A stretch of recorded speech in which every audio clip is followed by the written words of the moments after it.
त्याच्यामुळं जास्त वेळ तुमचा घेणार नाही. काही महत्त्वाचे मुद्दे तेवढे फक्त तुमच्याशी शेअर करेन.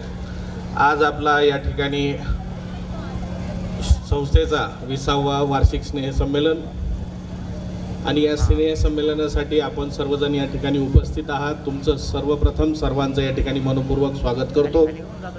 आजच्या या आपल्या कार्यक्रमासाठी विचारमंचावर उपस्थित असलेल्या आमच्या संस्थेच्या अध्यक्षा वंदनाताई, आदरणीय सचिव सुशील सर, संस्थेचे कोषाध्यक्ष आणि RP अंबडचा कारभार सांभाळणारे आदरणीय श्री चंद्रशेखर जगताप सर, माझ्यासोबत असलेले आपले RP इंग्लिश मीडियम स्कूल CBSEचे प्राचार्य विजयकुमार मलिक सर, आपल्या परमपूज्य ज्ञानानंद सरस्वती विद्यालय आणि ज्युनियर कॉलेजच्या प्राचार्य मनीषा आटोळे मॅडम आणि RP इंटरनॅशनल स्कूलचे प्राचार्य आदरणीय बेग सर, उपस्थित सर्व पालक वर्ग, या ठिकाणी जे काही माजी विद्यार्थी आलेले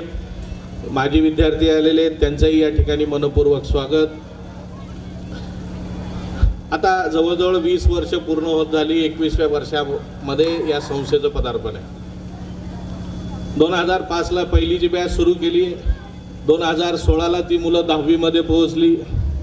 संस्था सुरू केली त्यावेळेस बऱ्याच लोकांना संभ्रम होता की ग्रामीण भागातली ही मंडळी आहे, बांदरके कंपनी, आणि हे काय इंग्लिश मिडियमची शाळा चालवणार. आणि तिथून आमची कस लागत गेली. तेव्हापासून आम्ही प्रयत्नशील राहिलो. 10वीला पहिली बॅच आली. सगळ्यांच्या नजरा 10वीच्या बॅचकडे लागल्यात की आता यांच्या शाळेचा रिझल्ट कसा येतो आपण बघू, म्हणजे आपल्या लक्षात येईल. 10वीचा बॅचचा रिझल्ट लागला. पहिली बॅचमध्ये 100% निकालासही पास झाली. हायेस्ट माझा 96% होते, जयश्री डाकणे कंडारीची. ती परीक्षा आम्ही पास झाल्यानंतर समोर निघालो पुन्हा. आणि ज्यावेळेस हे टप्पे पार करत करत पुढे आलो त्यावेळेस माझ्या एक लक्षात आलं की फक्त 10वीचा रिझल्ट 100% येऊन उपयोग नाही. 10वीचा रिझल्ट 100% आल्यानंतर त्या 10वीच्या बॅचचे पोरं 2 वर्षानंतर किती मुलं लागतात समोर, त्यावेळेस खऱ्या अर्थानं संस्थेचा नाव रूपाला येतं, एक ठिकाणी संस्था येते. आणि मला फार आनंद आहे आज त्या गोष्टीचा की आज 7 ते 8 बॅचेस माझ्या पास झाल्या. आणि मनीषानं तर त्याची फार मोठी लिस्ट सगळी वाचून दाखवली. अजून त्याच्यात भरपूर मुलं आहेत की जे आज चांगले आणि ग्रामीण भागातले आणि तुमच्याच आजूबाजूच्या घराच्या कुठेच राहतात. आता देमणी मायगावची मंडळी इथं आहे, तुम्हाला माहिती आहे. अजिंक्य लागला, आदित्य लागलेला आहे, कंडारीचा विवेक कदम लागलेला आहे, अकोल्याची मंडळी माहिती असेल तर आकांक्षा कदम MBBSला लागलेली आहे, बदनापूरची मंडळी इथं असेल, प्रियांका दराड मागच्या वर्षी MBBSला लागलेली आहे. प्रत्येक गावातून उदाहरणं त्या ठिकाणी आज तुमच्या समोर आहे. आणि बघता बघता 21 वर्षानंतर या संस्था या ठिकाणी आली.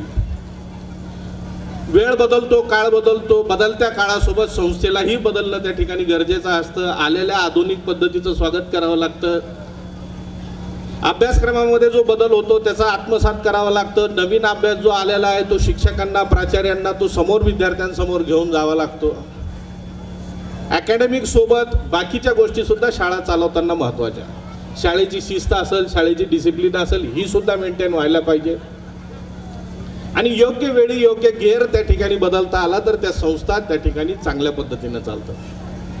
खरं तर मी तुमच्या सगळ्या पालकवर्गाचं अभिनंदन करेल की आम्ही ग्रामीण भागामध्ये शाळा चालवतो, पण ही शाळा चालवत असताना आपल्याकडून जो प्रतिसाद मिळतो तो अतिउत्तम आहे, चांगला आहे. आणि मी कधीही ज्यावेळेस 21 वर्षापासून या ठिकाणी काम करतो तर मी मुलं तुमची आहे म्हणून कधी वागवलं नाही. ही मुलं माझी आहे. माझा पालक ग्रामीण भागातला आहे, त्याला वेळ नाही आहे. शेतीचे कामं असतील, शिक्षण असेल नसेल, किंवा 5वी 7वी CBSE शिकवता येतं नाही येतं घरी हे माहीत नाही. म्हणून मी नेहमी माझ्या सर्व सहकाऱ्यांना सांगतो की आपली मुलं अशी आहे की आपण शाळेत जितकं देता येईल इतकं चांगल्या पद्धतीनं द्या की त्यांना घरी गेल्यावर उणीव वाचली नाही पाहिजे. आणि मी अभिमानानं सांगेल आणि माझे विद्यार्थीसुद्धा छाती ठोकपणे तुम्हाला सांगते की जेवढी लेकरं MBBSला लागली, BDSला लागली, इंजिनिअरिंगला लागली, एकाही मुलाला ट्युशन संकल्पना माहीत नाही. नाही तर शहरामध्ये सगळी मुलं ट्युशनला आहे. जालन्यात जा तुम्ही, लेकरं शाळातून आले दप्तर फेकलं की त्याला DFCला कुठं कोणत्या क्लासेसमध्ये सगळीकडे. आता इथं आमच्या आर्यनची आई पण आहे इथं, नमस्कार. नर्सरीपासून माझा विद्यार्थी आता 12वीला आहे, टॉपरमध्ये नंबर 1ला. कधीही RPच्या शाळेच्या विद्यार्थ्यांना आम्ही ट्युशनची आवश्यकता पडू दिली नाही. कारण आम्ही तितकं गांभीर्याने घेतलं की शाळेमध्येच आपण चांगलं शिकवायचं आणि शाळेमध्ये जर चांगलं शिकवलं तर निश्चित विद्यार्थी पुढे जाते. आता थोडं मी शिस्तीच्या बाबतीत येतोय, कारण की आता काय झालं की 2018 पर्यंत आम्ही रेग्युलर शाळा चालवली, 2020 पर्यंत, आणि 20 पर्यंत मोबाईलचा पगडा विद्यार्थ्यांच्या अवतीभोवती जास्त नव्हता, त्याच्यामुळं विद्यार्थी शिस्तीतले मिळायचे. शाळा चालवताना हा बाकीचा त्रास कधी विद्यार्थ्यांकडनं होत नव्हता. परंतु मागच्या 1 वर्षापासून आणि हे चालू 1 वर्ष आता संपत आलंय, ह्या 2 वर्षामध्ये एक निर्देशनास यायला लागलं की विद्यार्थ्यांमध्ये, विशेष करून मुलांमध्ये एक विकृती तयार व्हायला लागली. मी कालच्या भाषणात सुद्धा माझ्या सांगितलं, मोबाईलला मुलं जास्त ॲडिक्ट झाली आणि ही मुलं काय करायला लागली, इंस्टाग्राम, फेसबुक, स्नॅपचॅट, या सगळ्या भानगडीमध्ये अडकायला लागले. आणि याच्यातले काही बहादर काय करायला लागले, कुणाचं तरी इंस्टाग्राम हॅक करायला लागले, कुणाचं तरी स्नॅपचॅट हॅक करायला लागले. आणि ह्या गोष्टी पालकाला माहीत नाही, या गोष्टी पालकाला माहीत नाही. म्हणून माझी आवर्जून आहे, बघा आम्ही व्हॉट्सअपवर होमवर्क का टाकतो, आमचा व्हॉट्सअपवर होमवर्क टाकायचा साधा उद्देश आहे की मुलं वर्गामध्ये होमवर्क लिहून घेत नाही, म्हणून घरी गेल्यावर कमीत कमी पालकाला दिसलं पाहिजे की आजचा होमवर्क काय. आणि दुसरी गोष्ट, कधी तुम्ही असं म्हणू नका की शाळेत होमवर्क, आमच्याकडे पुराव्यासहित असतं आमचा रोजचा होमवर्क आहे. कोणताही पालक असं येऊन म्हणू शकत नाही की तुम्ही होमवर्क 8 दिवस दिला नाही. आम्ही म्हणतो मोबाईल उघडा, तुमच्या मोबाईलवरती आमचा होमवर्क आहे. म्हणजे मुलांना जरी घरी जाऊन सांगितलं नाही की गृहपाठ दिलेला नाही, तरी पालकाला त्याचा प्रूफ त्याच्यासमोर आहे.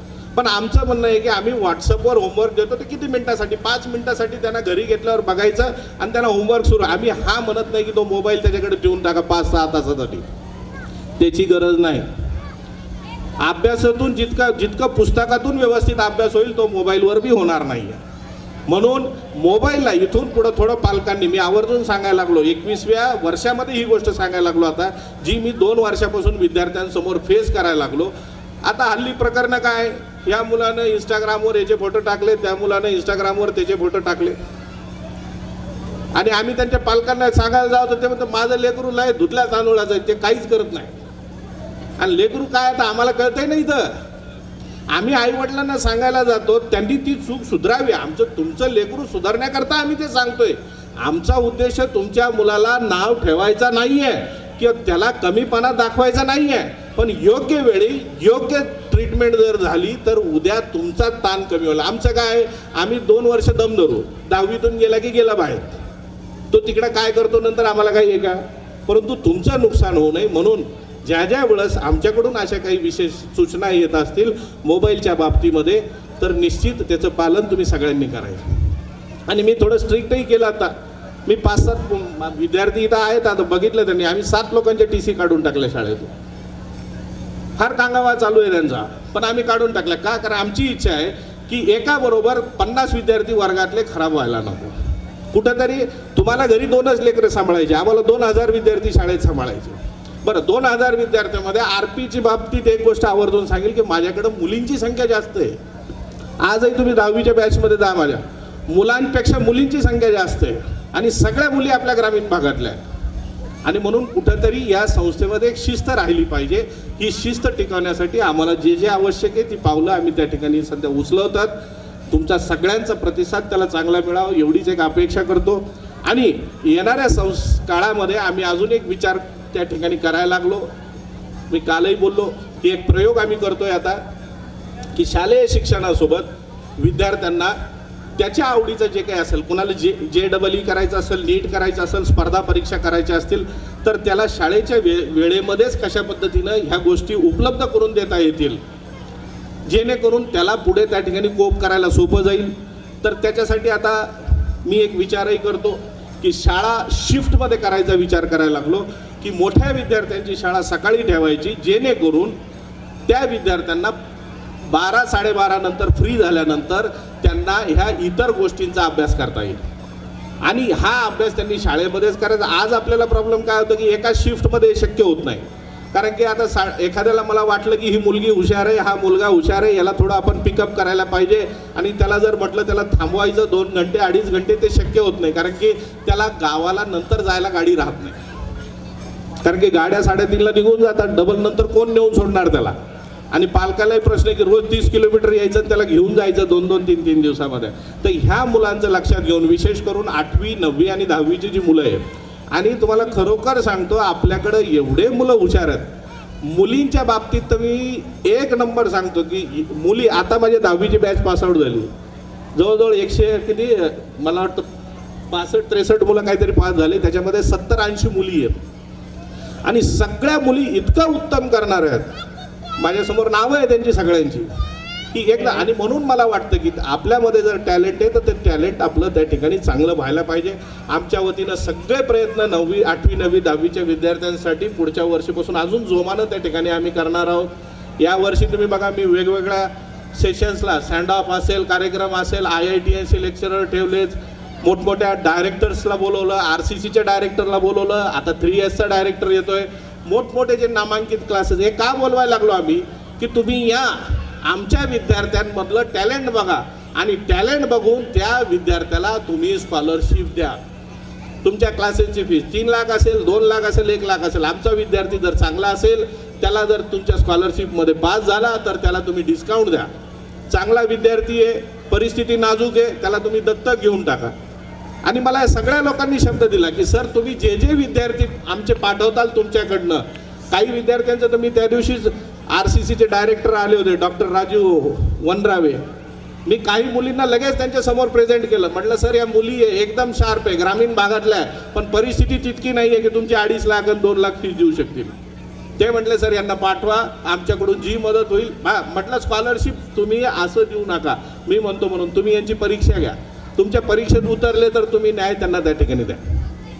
तर या सगळ्या गोष्टी येणाऱ्या काळामध्ये आपल्याला करायच्या. तुमचा सगळ्यांचा प्रतिसाद त्यासाठी पाहिजे. आता बघू येणाऱ्या जूनमध्ये कशा कशा पद्धतीनं ते समोर येईल. आता फक्त एकच आहे की शिफ्ट शाळा झाली तर तुम्हाला